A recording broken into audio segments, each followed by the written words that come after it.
The Gray Zone obtained slides from a confidential Israeli lobby presentation based on data collected by Republican pollster Frank Luntz. These slides contain talking points aimed at justifying Israel's assault on the Gaza Strip.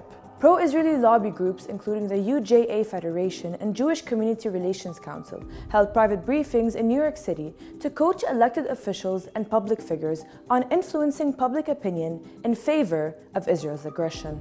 Shocker, right? Lunt's data and presentations were used in these briefings, emphasizing the need to use provocative language to demonize Hamas while portraying Israel as engaged in a war for humanity. The Luntz-tested presentations on the war in Gaza urged politicians to avoid emphasizing America's alleged shared democratic values with Israel.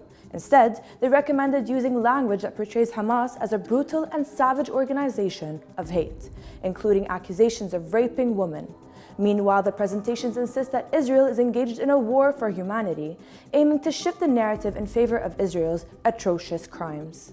Luntz advised leaders on the front lines of fighting the media war for Israel to steer clear of debates regarding the illegal occupation of Palestine.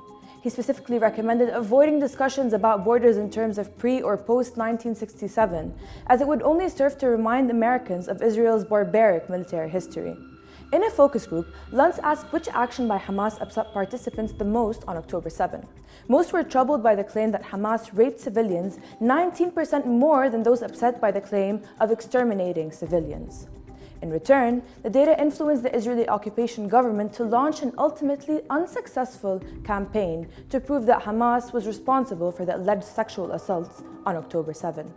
Needless to mention, the slides focused deeply on the politics of language. Like in previous Israeli lobby gatherings, Luntz advises pro-Israel advocates to avoid discussing Israel's military occupation of Palestinian territory. Instead, he suggests using simplistic slogans such as "Israelis have a right to defend themselves." In an effort to victimize Israel, what better way than to polish its image? Luntz highlights Israel's PR challenges, noting the effectiveness of tactics used by Palestine solidarity activists, including protests by groups like Jewish Voices for Peace. He identifies visual depictions of Gaza's destruction as the most powerful tactic, acknowledging the severity of Israel's bombardment.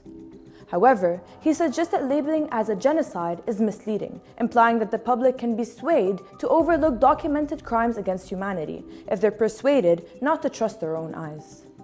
And yes, this is how the public is deceived into believing that the 30,000 Palestinians killed in Gaza are not victims of an Israeli genocide, but rather casualties of a military operation for Israel to defend itself.